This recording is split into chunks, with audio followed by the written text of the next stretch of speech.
Hello বন্ধুরা, তোমরা জানো কেরালা সুপার লিগ কিন্তু চালু হতে চলেছে এবং গতকাল কিন্তু একটা প্রি সিজন ফ্রেন্ডলি খেলেছিল Malappuram FC I League side Gokulam Kerala এফসির এগেনস্টে এবং সেই ম্যাচ কিন্তু মালাপ্পুরম এফসি গোকুলাম কেরালাকে 1-0 গোলে হারিয়ে দিয়েছে। এরপরে আসি দ্বিতীয় নিউজে দেখো, তোমরা গোয়াতে জানো কিন্তু ভাও সাহেব বান্দাগার ট্রফি চলছে এবং সেখানে গতকাল কিন্তু ওড়িশা এফসি খেলতে নেমেছিল চেন্নাইন এফসির এগেনস্টে এবং সেই ম্যাচে উড়িষ্যা এফসি কিন্তু চেন্নাইনকে 1-0 গোলে হারিয়ে দিয়েছে, যেখানে উড়িষ্যার হয়ে একমাত্র গোলটি কিন্তু করেন ডিওগো মরিসিও। 40 মিনিটে পেনাল্টি থেকে তিনি এই গোলটা করেন। এরপরে আসি মোহামেডানের কথায়।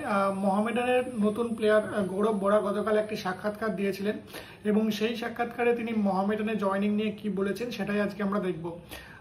গৌরব বড়া মোহামেডানে জয়নিং নিয়ে বলেছেন তিনি ভীষণ উত্তেজিত। মোহামেডানের মতো একটা ক্লাব, ঐতিহ্যপূর্ণ ক্লাব এবং এত বড় একটা ফ্যান বেস রয়েছে সেই রকম ক্লাবে সাইন করতে পেরে এবং এই যে মোহামেডানে খেলে তিনি নিজেকে আরো উন্নত করার, আরো বড় প্লেয়ার হওয়ার সুযোগ তিনি পাচ্ছেন এবং শুধু তিনি তাই নয়, মোহামেডানের যে কোচিং স্টাফ রয়েছে তারা অত্যন্ত ভালো এবং তারা তাকে যথাযথ গাইড করছে, ফলে তিনি নিজেকে আরো উন্নত প্লেয়ার হিসেবে তৈরি করে নিতে পারবেন এবং এই মরশুমে আইএসএল এ মোহামেডানের হয়ে নিজের সর্বোচ্চ বা সেরাটা দেওয়ার চেষ্টা করবেন, সেটাই কিন্তু তিনি জানিয়েছেন কালকের ইন্টারভিউতে।